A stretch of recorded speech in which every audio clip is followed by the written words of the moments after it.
تفسیر ضیاء القرآن جلد نمبر 3 19واں پارہ۔ بسم اللہ الرحمن الرحیم۔ سورہ شعراء آیت نمبر 141۔ کذبت ثمود المرسلین۔ ترجمہ: جھٹلایا قوم سمود نے رسولوں کو۔ سورہ شعراء آیت نمبر 141 کی تفسیر۔ اب قوم سمود کا ذکر ہو رہا ہے جس نے اپنے مخلص نبی کی مخلصانہ دعوت کو اسی رعونت سے ٹھکرا دیا جس طرح پہلی قوموں نے اپنے انبیاء کی دعوتوں کو ٹھکرایا تھا۔ حضرت صالح علیہ السلام بھی پہلے اپنی قوم کو اپنی دیانت، پاک بازی اور خیر اندیشی کا یقین دلاتے ہیں اور انہیں بتاتے ہیں کہ میں تم سے کسی مادی منافع کا خواستگار نہیں، میرے پیش نظر محض تمہاری خیر خواہی ہے۔ میری یہ دلی آرزو ہے کہ تم رشد و ہدایت کی راہ پر چلو، تمہارا دل نور ایمان سے منور ہو، تمہارا تمدن فسق و فجور، ظلم و طغیان اور بے جا نمود کے امراض سے پاک ہو، تم نیکی اور تقوی کی زندگی بسر کرو، تمہاری قوتیں، تمہارے مادی وسائل اور فنی مہارت اس طرح استعمال ہو جس سے خستہ حالوں اور آشفتہ دلوں کو سکون نصیب ہو، قوم کے کمزور افراد کو سہارا ملے۔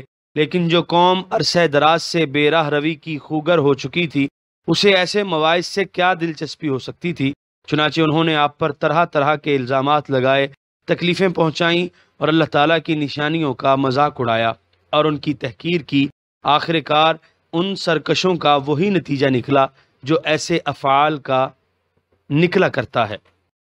سورہ شعراء آیت نمبر 142۔ اذ قال لهم اخوهم صالح الا تتقون۔ ترجمہ: جب کہا انہیں ان کے بھائی صالح نے، کیا تم قہر الہی سے نہیں ڈرتے؟ سورہ شعراء آیت نمبر 143۔ انی لکم رسول امین۔ ترجمہ: میں تمہارے لیے رسول امین ہوں۔ سورہ شعراء آیت نمبر 144۔ فاتقوا اللہ واطیعون۔ ترجمہ: سو ڈرو اللہ تعالیٰ سے اور میری پیروی کرو۔ سورہ شعراء آیت نمبر 145۔ وما اسألکم علیہ من اجر ان اجری الا علی رب العالمین۔ ترجمہ: اور میں نہیں طلب کرتا تم سے اس پر کوئی معاوضہ، میرا معاوضہ تو رب العالمین کے ذمہ ہے۔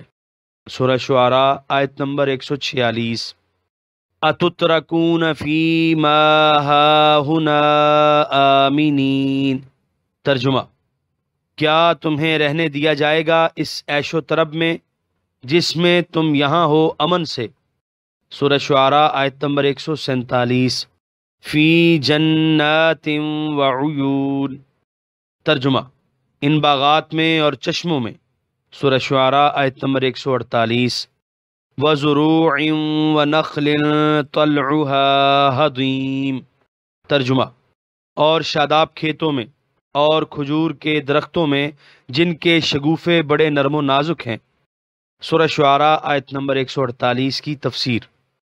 ان باغات، بہتے ہوئے چشموں، کھیتوں اور پھل سے لدے ہوئے نخلستانوں کو دیکھ کر تم پھولے نہیں سماتے؟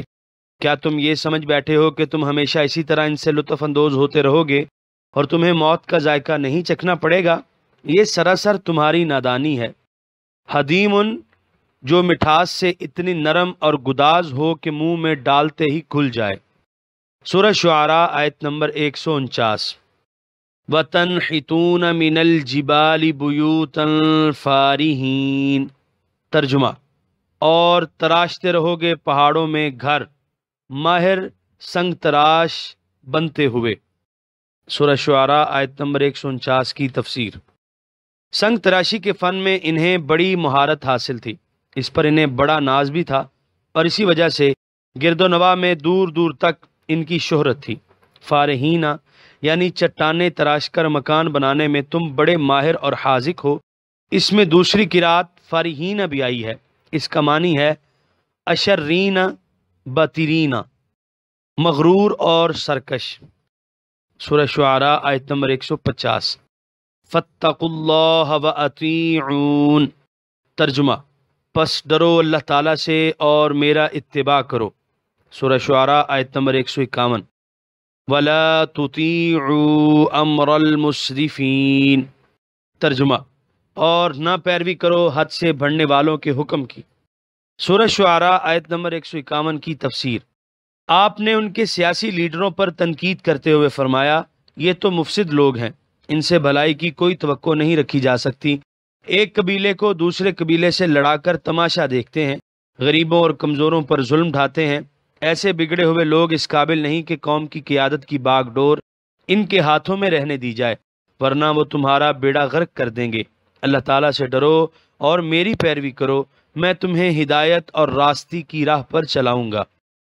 سورہ شعراء آیت نمبر 152۔ الذین یفسدون فی الارض ولا یصلحون۔ ترجمہ، جو فساد برپا کرتے رہتے ہیں زمین میں اور اصلاح کی کوشش نہیں کرتے۔ سورہ شعراء آیت نمبر 153۔ قالوا انما انت من المسحرین۔ ترجمہ، جواب ملا، اے صالح تم تو ان لوگوں میں سے ہو جن پر جادو کر دیا گیا ہے۔ سورہ شعراء آیت نمبر 153 کی تفسیر۔ وہ کہنے لگے، صالح تم عجیب آدمی ہو، ہماری ہر بات میں تمہیں کیڑے نظر آنے لگے ہیں، ہمیں اپنے بتوں کی پوجا سے منع کرتے ہو، ہمیں اپنے لیڈروں سے برگشتہ کرتے ہو، ہمارے آداب معاشرت تمہیں پسند نہیں، اور ہمارے فن سنگ تراشی پر بھی تمہیں اعتراض ہے، جس کی وجہ سے ہماری شہرت دور دور تک پھیل چکی ہے۔ یقیناً تمہیں کسی نے کچھ کر دیا ہے، ورنہ تمہارے جیسا زیرک اور دانشمند آدمی جس سے ہم نے بڑی بڑی توقعات وابستہ کر رکھی تھیں، اس سے ایسے خیالات کا اظہار ممکن نہیں۔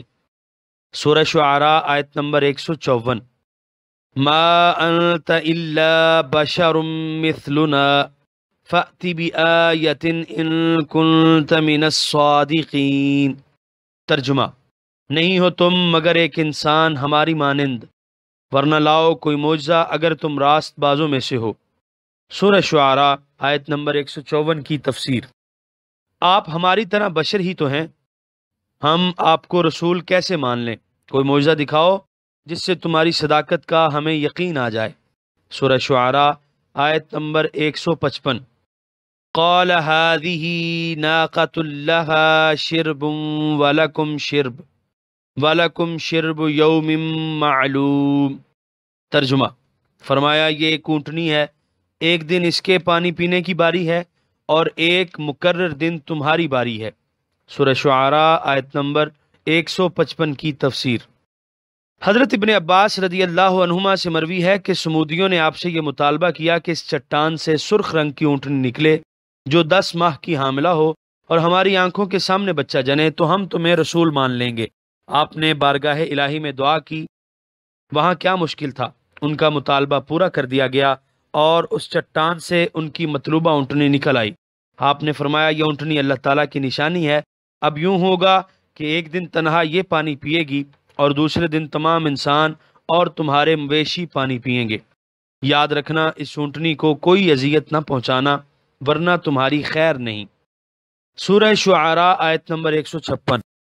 وَلَا تَمَسُّوهَا بِسُوءٍ فَيَأْخُذَكُمْ عَذَابُ يَوْمٍ عَظِيمٍ۔ ترجمہ، اور نہ پہنچانا اسے کوئی اذیت ورنہ آ لے گا تمہیں بڑے دن کا عذاب۔ سورہ شعراء آیت نمبر 157۔ فَعَقَرُوهَا فَأَصْبَحُوا نَادِمِينَ۔ ترجمہ، ان بدبختوں نے اس کی کونچیں کاٹ ڈالیں پھر ہو گئے ندامت اور افسوس کرنے والے۔ سورہ شعراء آیت نمبر 158۔ فَأَخَذَهُمُ الْعَذَابُ إِنَّ فِي ذَلِكَ لَآيَةً وَمَا كَانَ أَكْثَرُهُم مُؤْمِنِينَ۔ ترجمہ، پس آ لیا انہیں عذاب نے، بے شک اس واقعے میں بھی عبرت کی نشانی ہے، اور نہیں تھے ان میں سے اکثر لوگ ایمان لانے والے۔ سورہ شعراء آیت نمبر 158 کی تفسیر۔ لیکن وہ بعد آنے والے کب تھے؟ انہوں نے سونٹنی کی کونچیں کاٹ ڈالیں، پھر بھونچال آیا جس نے ان کو تہو بالا کر کے رکھ دیا۔ فَأَخَذَتْهُمُ الرَّجْفَةُ فَأَصْبَحُوا فِي دَارِهِمْ جَاثِمِينَ۔ ملاحظہ ہو ضیاء القرآن جلد دوم سورہ اعراف آیات 73 تا 79۔ سورہ شعراء آیت نمبر 159۔ وَإِنَّ رَبَّكَ لَهُوَ الْعَزِيزُ الرَّحِيمُ۔ ترجمہ، اور بے شک آپ کا رب ہی عزیز اور رحیم ہے۔ یہاں پر 19ویں پارے کا 12واں رکوع مکمل ہوا۔